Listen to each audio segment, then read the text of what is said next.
Bonjour tout le monde et bienvenue à De dehors, le podcast de randonnée, de plein air et tout ce qui touche à la nature.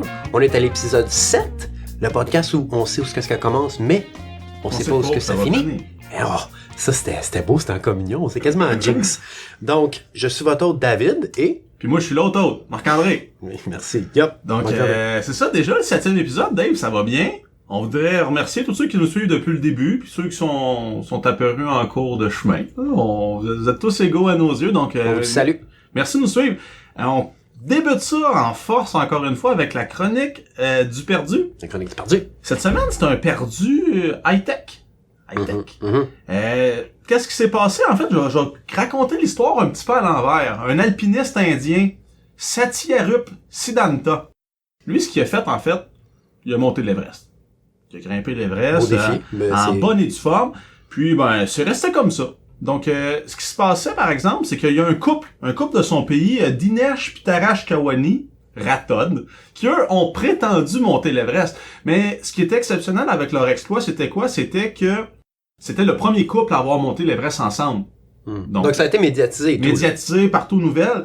Mais ce qui est arrivé, c'est que le premier Indien, là, Satyaruph, a remarqué que la photo de l'homme au sommet ressemblait drôlement à la sienne. Il y avait eu un petit Photoshop. Donc, ce qui s'est passé, y avait-tu le même chandail, tu sais? C'était juste sa face? Il a changé la face, il a changé les couleurs des vêtements aussi, mais il reste que ce qui a allumé la lumière au gars. Genre, le gars, il avait un manteau arctérix d'une couleur qui existait même pas. Genre. Non, c'est qu'en fait, il a reconnu ses partenaires pour l'avoir vécu l'Everest dans des films. Ça fait une gang de gens qui montent ensemble et qui créent des liens. Donc, lui a reconnu tous ses amis d'Everest, sauf que la personne au centre, c'était pas lui. Qu'est-ce qui s'est passé, en fait? C'est qu'il a dénoncé ça. Pour monter l'Everest, il faut que tu aies une photo de toi au sommet, puis rendu au camp de base, on te remet un certificat. Donc, ils se sont fait barrer après coup. Donc, leur certificat a été comme... pas détruit, mais... Denied. C'est ça, dévalidé, si on veut. Sont interdits d'ascension au Népal. Ils peuvent aller au Népal, mais ils peuvent plus grimper de montagne pendant 10 ans. Ce qu'il faut savoir, par exemple, c'est que de nos jours, là, ce qui motive ces gens-là à faire ça, c'est probablement la gloire. Puis deuxièmement, on connaît tous, on se rappelle au secondaire, je sais pas si ça se passait comme ça à Sainte-Martine, mais à Saint-Jean, on recevait une fois de temps en temps un homme qui avait grimpé l'Everest, puis il se promène d'école en école, puis faisait des conférences sur son expérience, genre ne pas abandonner. Non. Non, ça te dirait? Mais moi, peut-être qu'on était moins... ils voulaient moins nous primer. J'ai vécu ça, puis tu sais, avec les réseaux sociaux, les gens ont beaucoup de pression, puis j'ai pas, dans l'article, on parle des gens qui travaillent dans des compagnies qui font des expéditions. Ils se font souvent offrir des pots de vin du genre, hey, on n'a pas réussi à aller au sommet, mais... Peux-tu avoir mon certificat? Peux-tu avoir mon certificat pareil, parce qu'il y en a qui vont se bâtir une certaine réputation à partir de ça. Mon bout de papier, s'il vous plaît. Exactement. Mais il reste que à la base, quelqu'un peut partir, dire qu'il a monté, puis redescendre, puis les gens posent pas de questions, c'est un système basé sur l'honneur. Un peu comme les 46 qu'on est en train de faire, ça se base strictement sur l'honneur. Il y en a qui ont déjà apporté des solutions du genre, est-ce qu'on pourrait mettre des balais GPS, t'arrives, on te donne une puce au camp de base, puis à rendu en haut, tu tags ça sur une borne. Mais encore là, il y aurait des moyens de détourner ça. Là, tu donnes la puce à un Sherpa qui lui fait juste des allers-retours. Le gros hacker qui est chez eux avec le neckbeard qui fait juste comme... changer les dates. Il y a le RFID, clic, et je viens de se faire un petit Everest. Puis il y a un Allemand qui travaille là-bas, qui est en fait le gérant de la database sur Internet, des gens qui ont grimpé l'Himalaya, puis il dit, en fait, je le cite, « Si vous me dites que vous êtes arrivé au sommet, je vais vous croire. Et c'est vous qui devrez vivre avec ce mensonge. » Donc, il renvoie la responsabilité à la personne. Shame on you si tu mens. Soyez honnête. Je pense qu'il y a pas de gloire à dire qu'on n'a pas réussi. Puis nous, on n'a pas réussi sans teeth. Puis on vit avec ça. Puis l'Everest non plus, on l'a pas réussi. On l'a même pas essayé. On peut pas l'avoir réussi, mais on l'a pas fait non plus parce qu'on l'a pas essayé. Puis je vais faire un lien avec l'autre épisode. On se rappelle la citation qui terminait le 6e épisode. Se rendre au sommet n'est pas obligatoire, c'est de revenir à la base de la montagne qu'il l'est. Donc, gardez ça en tête. C'était notre perdu de cette semaine. En fait, c'est le couple de perdus. Donc, je vais vous rappeler leur nom, là, si jamais vous avez envie de les googler, là.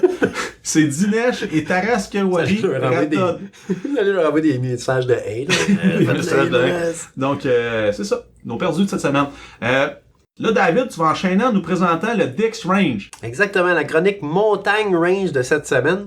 C'est le Dix Range que nous, on a fait, dans le fond, la semaine passée.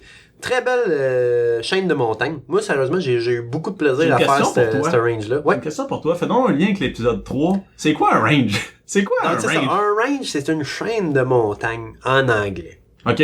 Donc, le Dix Range, quand on parle de ça, c'est un regroupement de plusieurs montagnes qui forment, dans le fond, c'est ça, une chaîne de montagnes. Par exemple, la chaîne de montagnes des Appalachians.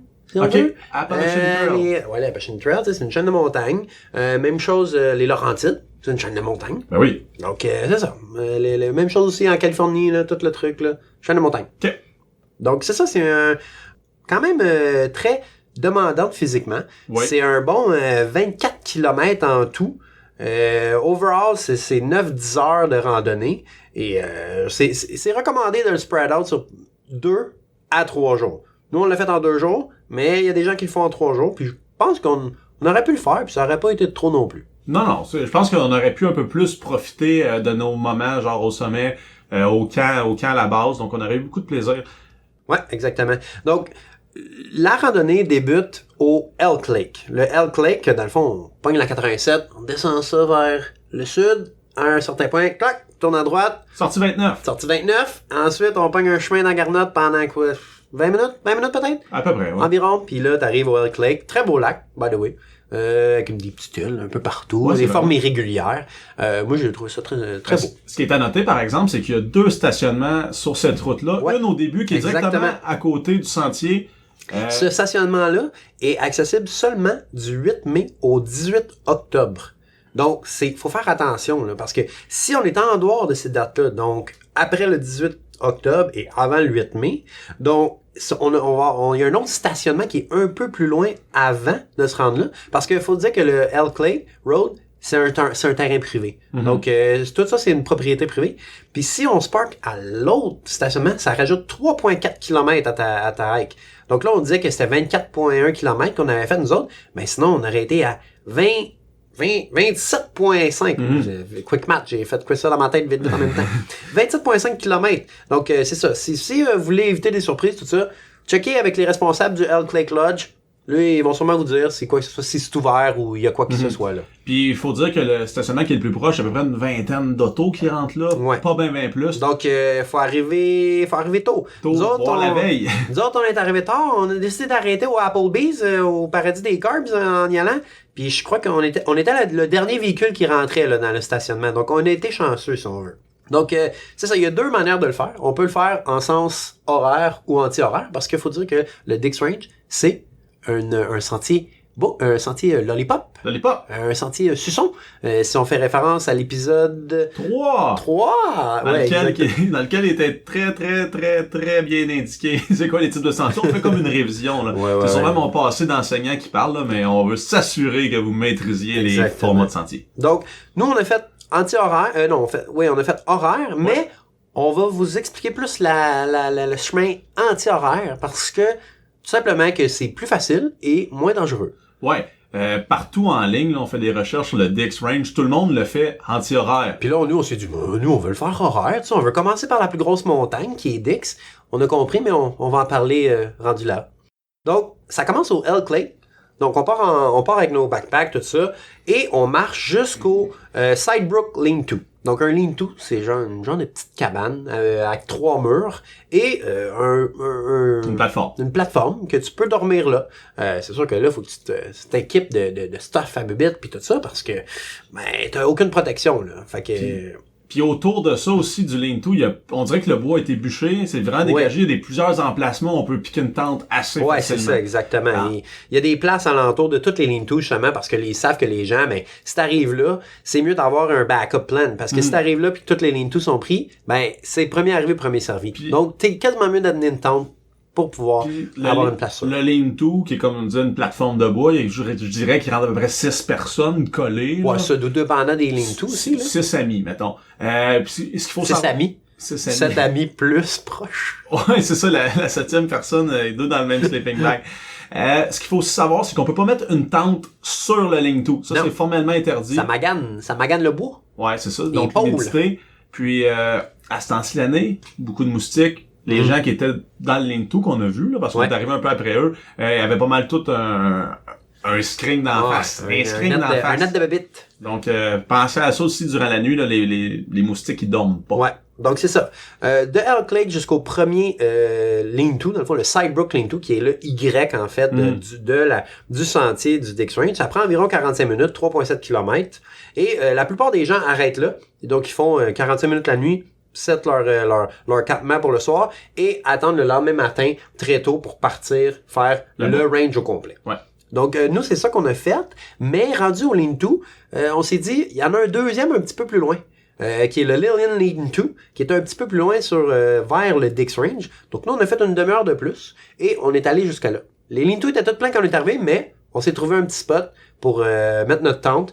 Puis ça s'est super bien passé. Un beau spot d'équerre. Oui. Parce que parfois, dans la forêt, ça peut être compliqué. Puis si t'es pas drette, ben toi pis tes chums, vous allez finir bien collés sur le bord de la tente. Puis c'est là que, j'imagine, Dave, tu vas développer un peu plus loin, c'est là que ça a été une mauvaise idée. Une mauvaise décision de continuer notre chemin jusqu'au deuxième Lean-To. En effet, c'est ça. Parce que souvent, ce qui se passe, les gens arrêtent au Lean-To, mettent leur tente, tout leur sleeping bag, leur matelas, et vu que c'est un Y, reste les matériaux ou le matériel, dans le fond, l'équipement qui n'ont pas de besoin pour faire le hike. Donc nous, ce qu'on a fait, vu qu'on avait continué un peu plus loin, on pouvait pas laisser notre matériel là parce qu'on n'allait pas revenir à cet endroit-là. Donc, ben, on a hiké avec nos sleeping bags, avec nos matelas, avec nos tentes.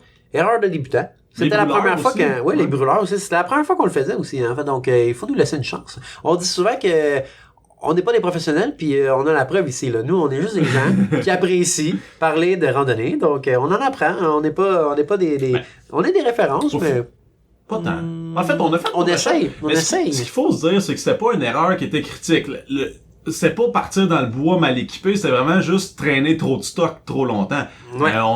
C'était un entraînement. Ouais, on a fait exprès. Comme ils font dans l'armée, là, ils loadent le pack-sac puis ils deviennent en forme. C'est exactement ce qu'on a fait. Bien d'accord avec ce que tu viens de dire. C'est une bonne décision. Donc, c'est ça. Donc, les gens, d'habitude, ce qu'ils font, arrêtent au Lean-To et ensuite partent le matin et, s'ils vont anti-horaire, commencent par Macomb. Macomb, qui est c'est quand même une grosse montagne. Ouais. C'est la 21e montagne dans les Adirondacks. Les Adirondacks, exactement. Donc 1343 mètres de haut. C'est quand même une bonne montagne. Et ce qu'elle a de particulier, c'est qu'elle a une grosse slide, un éboulement, si on veut, de roche sur le côté. Puis c'est de la roche rouge, beige. C'est vraiment, tu sais, on en a pas vu souvent comme ça. C'était vraiment clair comme roche. Fait que j'imagine que quand il y a gros soleil tout ça, ben ça doit quand même, ça doit péter puis ça doit avoir beaucoup de lumière à cet endroit-là. Puis on va mettre une photo de la slide sur Instagram, Dave. Oui.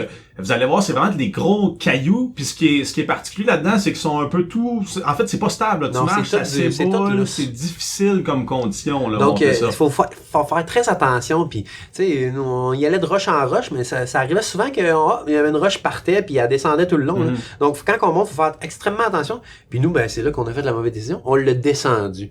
Puis je dirais qu'à un certain point, moi j'étais pas à l'aise. C'était quand même dangereux. Puis à le refaire, je le ferai anti-horaire. Donc c'est pour ça qu'on vous dit, faites-le anti-horaire. Puis c'est pour ça que tu nous rencontres aussi les montagnes en passant du sens anti-horaire. Exactement. Puis aussi un conseil à donner dans des situations comme ça où le terrain est vraiment accidenté, où chacun est comme un peu pas mal à l'aise, mais je veux dire moins en contrôle que dans un sentier qui est plus facile. Gardez un peu plus d'espace entre les randonneurs, comme ça, si quelqu'un tombe, on va pouvoir pas entraîner tout le monde avec soi. Là. Donc c'est une question de sécurité. Là. Gardez-vous quelques mètres de distance. Puis même chose pour les roches. Là. Moi je me rappelle une fois, toi puis moi, David, on a marché sur la même roche, là, le bouger, ça aurait pu être dangereux sur les chevilles. Donc...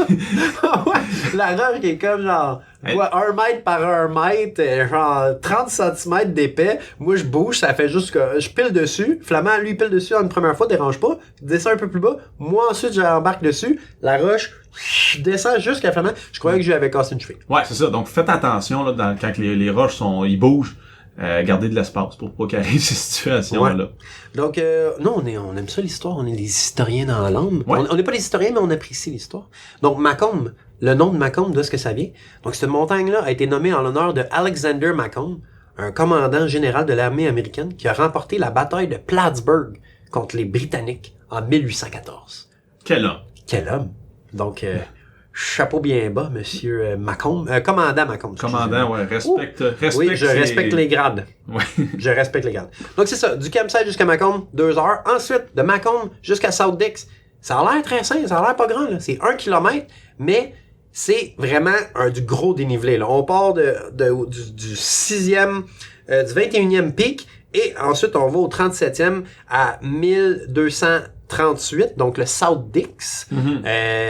Vraiment, c'est genre un V là, qu'on fait littéralement. Ouais, là, ce qu'il faut savoir, c'est que on parle de passer d'un sommet à un autre sommet. Donc, entre les deux, c'est implicite qu'il y a un creux. Donc, à toutes les fois, on descend. Vallée, la vallée de Dana. Puis on remonte. Donc, c'est pas juste de passer d'un point puis un autre point plus haut. Là, c'est vraiment, il y a un creux entre les deux. Donc, ça rend un peu le range intéressant, mais quand même un peu plus difficile que si on avait juste à monter entre les deux. Là. Ouais. Et South Dix, dans le fond, cette montagne-là, elle a été nommée en l'honneur de John A. Dix, qui a été le gouverneur de l'État de New York durant les années 1873 et 1874. Pas très long, tu sais. Mais, c'est ça, ça a été le gouverneur durant ces années-là. Mais plus récemment, il y a plusieurs randonneurs, des amoureux des Adirondacks, tout ça, ont voulu renommer la montagne Carson Peaks, parce qu'ils se sont dit, il y en a déjà une montagne Dix, South Dix, tu sais, c'est trop, là. Fait qu'ils veulent renommer cette montagne-là le Carson Peaks, en l'honneur de Russell M.L. Carson, qui est, dans le fond, l'auteur du livre populaire Peaks and People of the Adirondacks. Donc, c'est pour ça que, là, nous, on l'a pas vu, ça, mais j'ai lu en ligne que, tu sais, la petite poque jaune qui est en haut, si on regarde en l'envers, en détour, il y a la mention Carson écrit dessus. Donc, ils sont déjà prêts à changer le nom. Ils sont déjà prêts. Il y a même des gens qui ont dit de moi, non, je refuse South Dix. Carson, dans mon cœur. C'est intéressant. Très intéressant. Moi, je trouve ça cool, tu sais. Je trouve ça cool quand ils renomment des montagnes. Tu sais, comment tu fais pour renommer une montagne? Ben, c'est ça. Tu pognes une poque, t'écris dessus, clac! C'est ça, t'as décidé.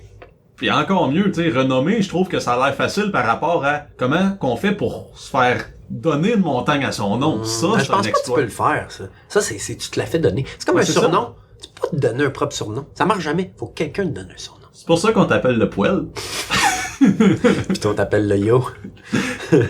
Donc, c'est ça. La prochaine montagne, c'est Grace, ou le East Dix, qu'ils l'appellent. Donc ça, c'est un des Dix qui ont dit, wow, calme-toi avec tes montagnes. Ça, là, exactement. Donc, originalement, cette montagne-là avait encore été nommée pour John A. Dix. Mais qui était plus à l'est. Qui était plus à l'est, exactement. Okay. Mais, le 12 juin 2014, donc c'est quand même récent, là, cette montagne-là a été renommée Grace Peak, en l'honneur de Grace Udawalski, qui est une historienne, dans le fond, qui a travaillé pendant longtemps pour l'organisation des 46ers.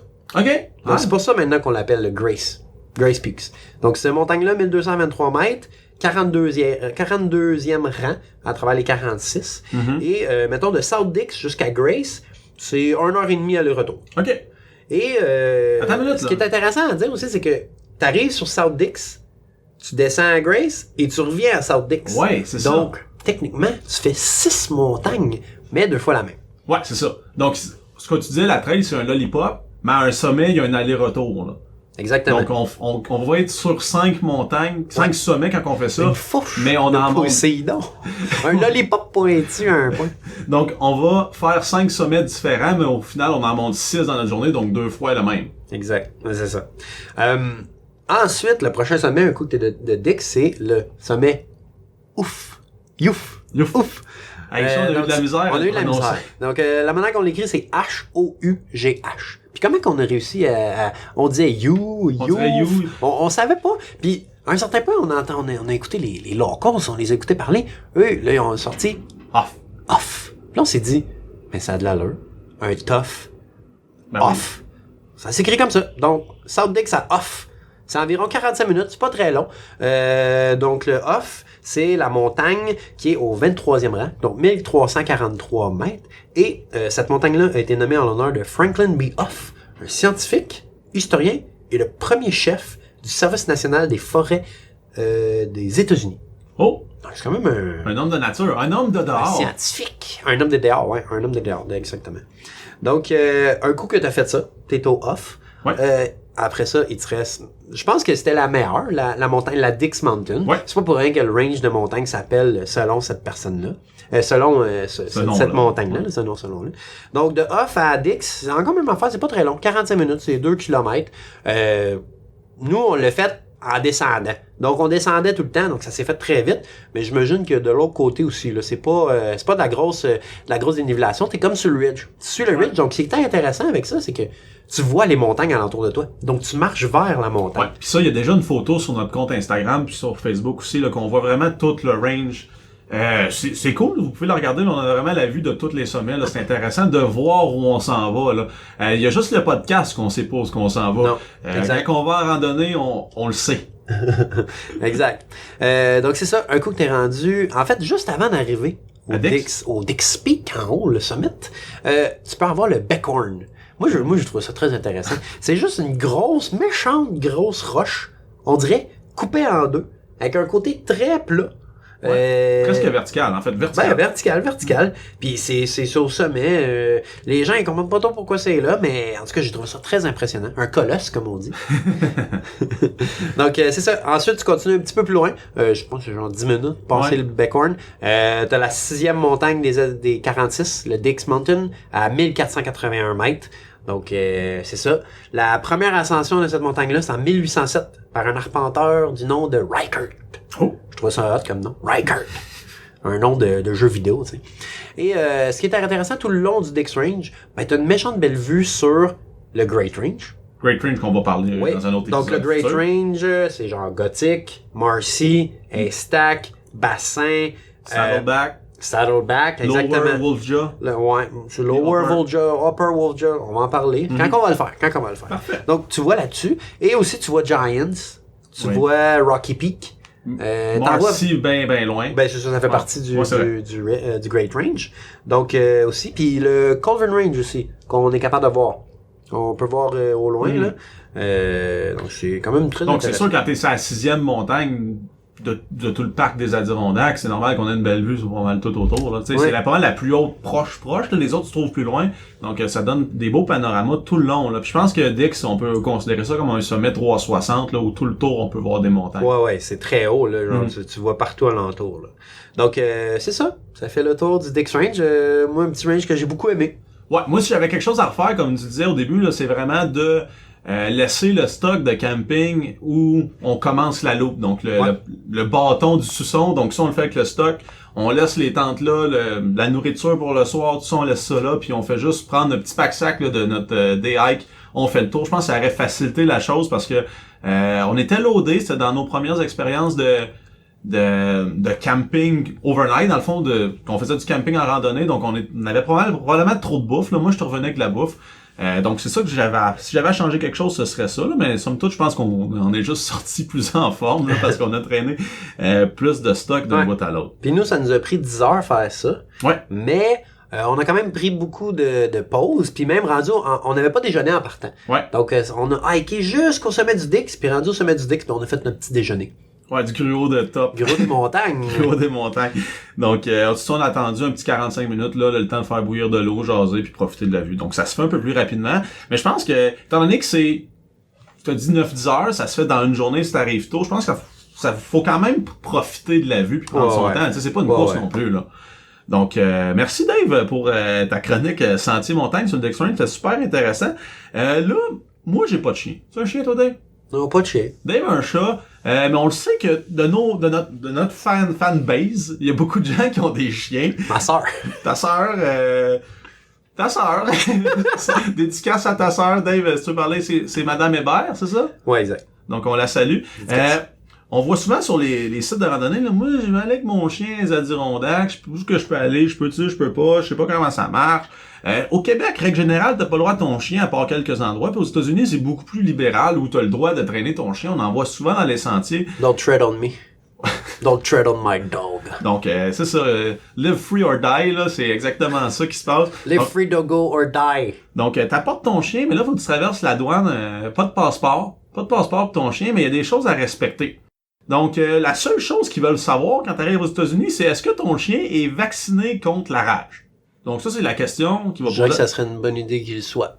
Ouais, même ici, non, mais ce que je veux dire, c'est qu'ils veulent s'assurer que tout est en règle. Si tu as trouvé un chien dans la rue, tu peux pas l'amener aux États-Unis. Donc, les 5 choses qu'il faut faire avant de traverser aux États-Unis, mais les règles, si on veut, là, faut que ton chien ait au moins 3 mois.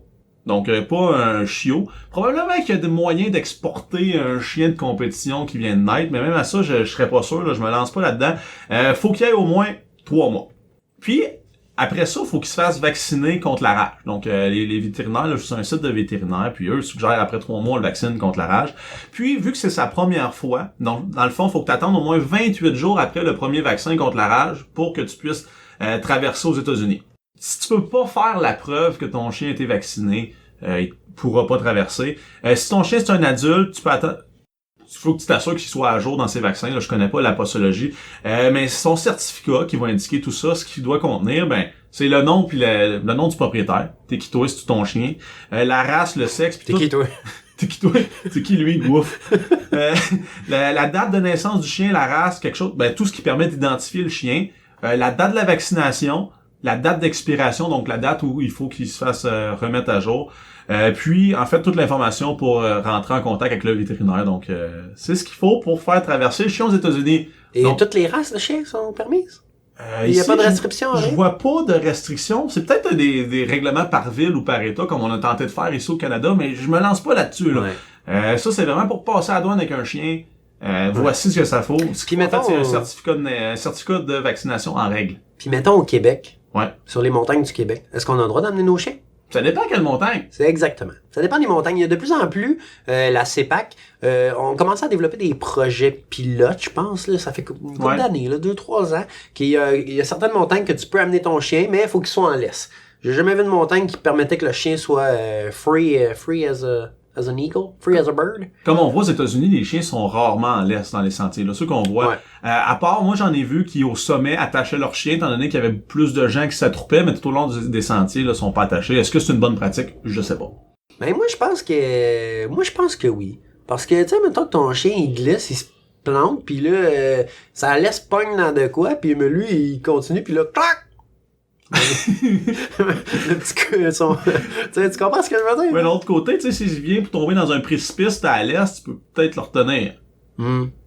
Clac! Mais là, puis là, si toi, tu pars, clac! La roche, la tête sur une roche, je pense clac! qu'il n'y a pas de bonne réponse pour laisser ça à la discrétion des propriétaires. Un de chiens. harnais. Peut-être, c'est ce qu'il faut. Un harnais. Mais par contre, je vais vous parler d'un... Mais c'est ça. Achetez des harnais pour vos chiens, comme ça, ils vont traîner votre stock. Ouais, il va se sentir utile. Uh-huh. Puis on suggère aussi de pas oublier l'eau pour le chien. Oui. Ben important. Oui. Ah, puis au niveau de la bouffe aussi, pour traverser la douane, faites attention à la bouffe. Il y a des viandes qui sont interdites. On parle ici du mouton, de l'agneau. Ce qu'on suggère, c'est de l'acheter de l'autre bord si vous pouvez, sinon de traverser avec un sac qui est encore scellé. Comme ça, ils vont poser moins de questions à la douane concernant la nourriture du chien. Bonne idée. Donc là, votre chien a pu traverser la douane. Parfait, fait que là, il vous reste juste à profiter des montagnes. Donc, on ramène cette semaine la chronique philosophie, citation. Je vais vous parler d'un proverbe juif. Donc, c'est pas pour être dans la religion, là, c'est simplement que c'est une belle parole que je trouve. Ouais, ils font de la bonne bouffe aussi. Pour le vieil homme, chaque colline est une montagne. Je voulais en parler justement en lien avec le Dex Range puis mon pack-sac trop pesant. Là, je trouvais que les petites collines étaient difficiles. C'est peut-être que je prends de l'âge. Donc, pour le vieil homme, chaque... Depuis 20 ans. Plus 20 ans, comme je disais à mes parents, pour le vieil homme, chaque colline est une montagne. Donc, merci d'avoir été avec nous là pour l'épisode 7. Je vous rappelle que vous pouvez nous suivre sur Facebook, Instagram, Okay, c'est quoi le nom? de dehors. Ah, OK. Tout collé, Instagram, de dehors, tout collé. Okay. On est aussi on a fait un Patreon pour ceux qui veulent nous supporter. Allez faire le tour là-dessus, là, vous allez pouvoir voir, là, vous nous donnez un petit peu d'argent, vous allez avoir une récompense en fonction du don. Donc, faites un tour sur Patreon. Dave, c'est quoi le Patreon? De dehors, Patreon. On est des originals partout. C'est ça, on est les premiers, donc... C'est tellement simple, mais tellement... évident. Évident. Moi, je trouve que c'est magnifique. Donc, merci d'avoir été avec nous cette semaine, puis ben, à la prochaine, on se voit de dehors. Merci. À dehors!